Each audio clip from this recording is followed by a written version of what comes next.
வருங்கால காவல்துறை நண்பர்கள் அனைவருக்கும் கணியன் குழுமம் சார்பாக இனிய வணக்கம். ஸோ நம்ம பார்த்தீங்க அப்படின்னா ஆல்ரெடி டிஎன்யூஎஸ்ஆர்பி போர்டு வந்து பார்த்தீங்க அப்படின்னா நவம்பர் 9ஆம் தேதி வந்து எக்ஸாம் அப்படின்னு வந்து சொல்லியிருந்தாங்க. ஸோ அதன்படி பார்த்தீங்க அப்படின்னா நேற்று வந்துட்டு ஹால் டிக்கெட் வந்து ரிலீஸ் பண்ணியிருந்தாங்க. ஸோ அதுக்கான வீடியோவும் நம்ம வந்து பார்த்துருந்தோம். ஸோ ஃபர்ஸ்ட் ஆஃப் ஆல் வந்து ஹால் டிக்கெட் வந்து எப்படி எடுக்கிறது அப்படின்றது நிறைய பேருக்கு தெரிஞ்சிருக்கும். நிறைய பேர் வந்து டவுட் கேட்குறீங்க. இதில் வந்து பார்த்தீங்க அப்படின்னா டிஎன்யூஎஸ்ஆர்பி போர்டுக்குள்ளே போனீங்க அப்படின்னா இந்த பிளிங்க் ஆகுறது அதாவது பார்த்தீங்கன்னா ஹால் டிக்கெட் அப்படின்னா அதிலே பிளிங்க் ஆகும் பாருங்களேன். ஸோ ஹால் டிக்கெட் அப்படியே common recruitment of grade 2 police constable அப்படின்றது பார்த்தீங்களா. ஸோ அதுலேயே கிளிக் ஆகுது. ஸோ அதுலேயே போய் நீங்கள் எடுத்துக்கலாம். இல்லை எனக்கு ரொம்ப குழப்பமாக இருக்குனால எடுக்க முடியல அப்படின்னா நீங்கள் ப்ரௌசிங் சென்டர்லேயே போய் நீங்கள் என்ன செய்யுங்க, ஸோ பிரிண்ட் எடுத்துருங்க. சரிங்களா. ஸோ அதுதான் நல்லது. ஸோ யூசர் ஐடி பாஸ்வேர்டு கரெக்டாக போட்டு நீங்கள் போனீங்க அப்படின்னா ஸோ அதுலேயே பார்த்தீங்க அப்படின்னா டவுன்லோட் ஹால் டிக்கெட்னு வரும். ஸோ அதில் போய் நீங்கள் டவுன்லோட் பண்ணிக்கலாம். ஸோ அதில் ஒன்றும் பிரச்சனை இல்லை. சரிங்களா. சரி, ஓகே சார். இல்லை இன்னும் வந்து பார்த்தீங்க அப்படின்னா ஒரு 15 நாள் மட்டும்தான் இருக்குது. எக்ஸாமுக்கு 15 நாள் மட்டும்தான் இருக்குது. நவம்பர் 9ஆம் தேதி. சரிங்களா. 15 நாள் கூட இல்லை. இன்னைக்கு தேதி 25 9 அப்படின்னா இதில் ஒரு 5 அதில் ஒரு 8 நாள் தான் இருக்குது. சரிங்களா. ஒரு 13 நாள் வச்சுக்கலாம். ஓகேவா. சரி சார், இப்போ வந்து நான் என்ன மாதிரியெல்லாம் நான் படிச்சிருந்தா நான் பாஸ் பண்ணலாம். ஓகேங்களா. என்ன மாதிரி படிச்சிருந்தா நான் பாஸ் பண்ணலாம். ஒருவேளை இனிமேலாவது அதாவது இது நான் படிக்காமல் விட்டுறக்கூடாது, இந்த இதெல்லாம் எனக்கு தெரியாமல் இருக்கக்கூடாது அப்படின்ற விஷயங்கள் இருக்கும் இல்லையா. ஸோ அந்த மாதிரி விஷயங்கள் தான் நீங்கள் என்னென்ன நீங்கள் தெரிஞ்சிருக்கணும் அப்படின்ற விஷயத்தை நான் சொல்ல போகிறேன். ஸோ ஃபஸ்ட்டு ஆல்ரெடி நம்ம பிசி நோட்டிஃபிகேஷன் போடும்போதேவும் ஸோ போலீஸில் நீங்கள் பாஸ் பண்ணி தீரணும் அப்படின்னா கண்டிப்பாக நீங்கள் என்னென்ன செய்யணும், என்னென்ன செய்யக்கூடாது அப்படின்ற விஷயத்தை நான் ரொம்ப தெளிவாகவே நான் சொல்லியிருந்தேன். ஸோ பார்க்காதவங்க பிளேலிஸ்ட்டில் போய் பார்த்துக்குங்க. ஸோ இப்போ நீங்கள் என்னென்ன பண்ணியிருக்கணும் அப்படின்றத நான் சொல்கிறேன் இந்த வீடியோவில் வந்து பார்த்தீங்க அப்படின்னா. ஸோ நான் போலீஸ் ஆகணும் அப்படின்றவங்களுக்கு இந்த விஷயங்கள்லாம் நீங்கள் உங்களுக்கு தெரியுதா, ஒருவேளை நீங்கள் தெரிஞ்சிருந்தீங்கன்னா நீங்கள் பாஸ் ஆகிருப்பீங்க. சரிங்களா. சரி, ஓகே. ஸோ அது ரிலேட்டடாக நம்ம வந்து பார்க்க போகிறோம். ஃபஸ்ட்டு வந்து பார்த்தீங்க அப்படின்னா நான் ஆல்ரெடி ரொம்ப தெளிவாக சொல்லியிருக்கேன். நீங்கள் வந்துட்டு போலீஸ்க்கு வந்துட்டு 6th to 10th தான் பழைய விஷயந்தான். 6th to 10th இருக்கக்கூடிய தமிழ், இங்கிலீஷ் தவிர்த்து அடுத்து mathematics and science and social science இந்த 4 புக்கு தான் ஆல்ரெடி நமக்கு தெரிஞ்சதான். இந்த வீடியோ கொஞ்சம் ஷார்ட்டாகவே முடிச்சிடலாம். ஏன்னா லாஸ்ட் டயத்துலன்றதுனால ரொம்ப வளவலன்னு போட்டு இழுக்க வேண்டாம். சரிங்களா. சரி, ஓகே. ஸோ ஃபஸ்ட்டு வந்து தமிழில் இது எல்லாமே 6th to 10th ஓகே. இதில் இருக்கக்கூடியதில் நீங்கள் நல்லா தெரிஞ்சுக்குங்க. இது எல்லாமே நீங்கள் ப்ராப்பராக நீங்கள் ஒரு நாள் நீங்கள் படித்து முடிச்சிருப்பீங்க, இல்லை நீங்கள் படிச்சுட்டு இருப்பீங்க. படித்து முடிச்சவங்க ஒன்ஸ் ரிவிஷன் விட்டுக்குங்க. கண்டிப்பாக இதுதான் முக்கியம். சரிங்களா. ஸோ ஃபஸ்ட்டு பார்த்தீங்கன்னா புக் பேக்கு கம்பல்சரி எல்லாருமே வந்து ஃபிங்கர் டிப்ஸில் வந்து வச்சுருக்கணும் புக் பேக்கு.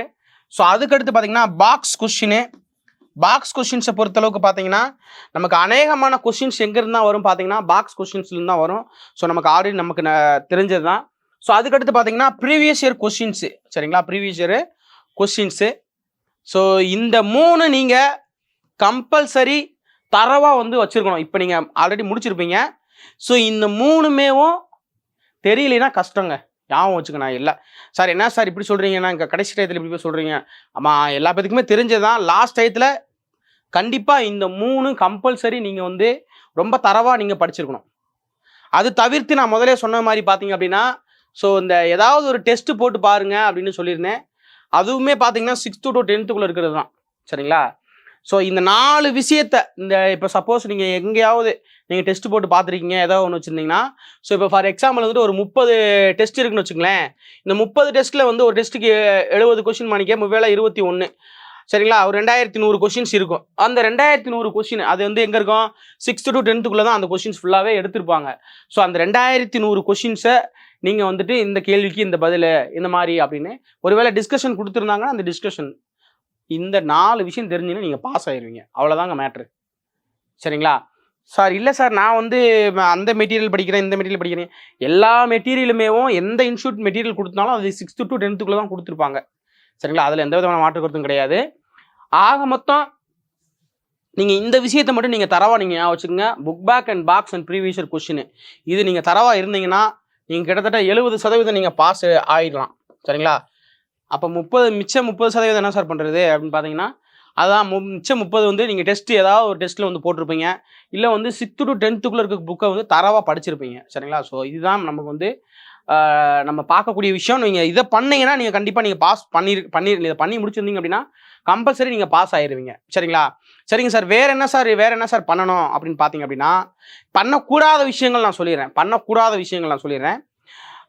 அதாவது நீங்கள் இனி லாஸ்ட் டயத்தில் போய் என்ன பண்ணக்கூடாது அப்படின்னா, புதுசாக படிக்கிறேன், அதாவது நான் இது வரைக்கும் இதை படித்ததே கிடையாது, நான் என்ன பண்ண போகிறேன், நான் போய் புதுசாக படிக்க போகிறேன் அப்படின்னு புது விஷயங்களை வந்து என்ன பண்ணக்கூடாது, புது விஷயத்தை வந்து படிக்கக்கூடாது.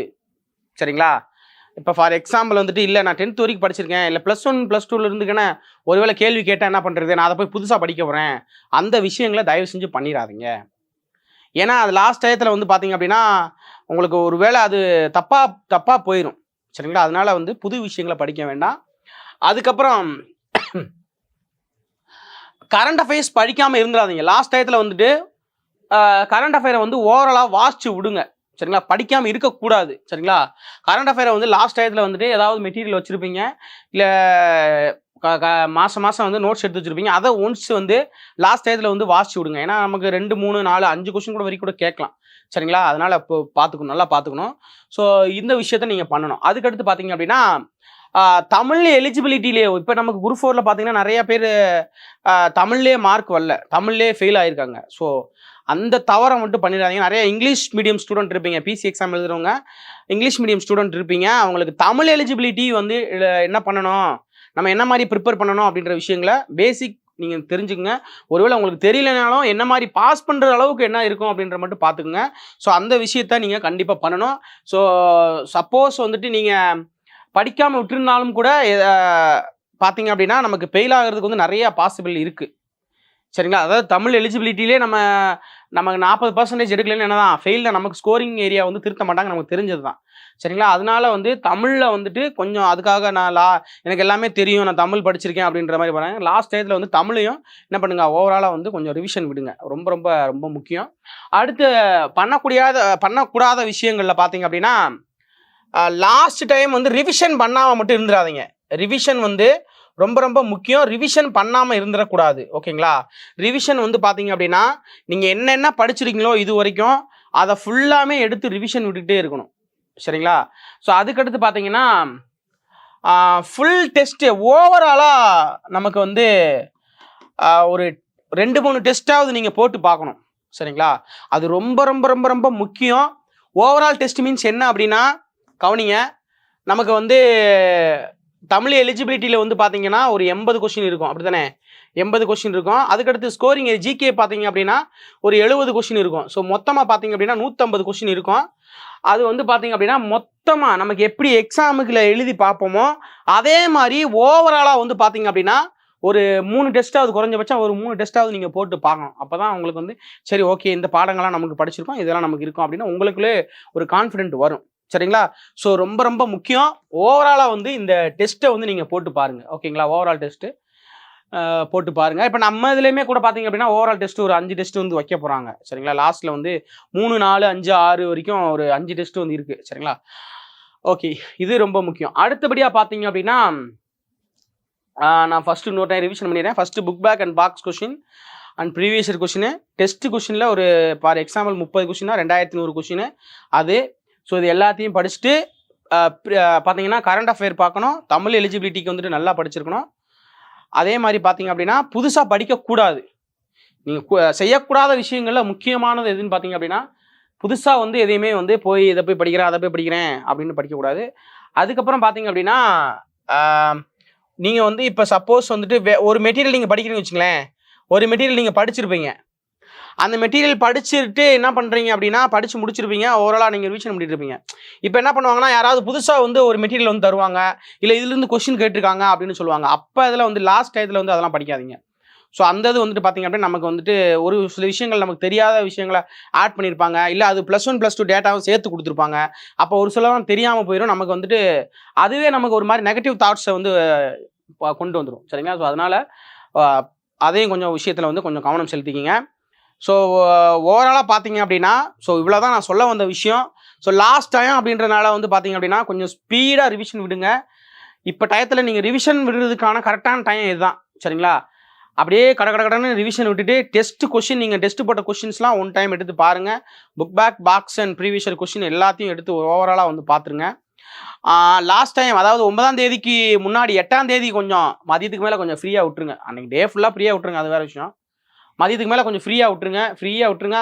நீங்கள் கண்டிப்பாக நீங்கள் படிச்சிருந்தீங்க அப்படின்னா உங்களுக்கு நீங்கள் படித்தது ஃபுல்லாமே உங்களுக்கு வந்துட்டு எக்ஸாமில் வந்து கண்டிப்பாக உங்களுக்கு வந்து வரும். சரிங்களா?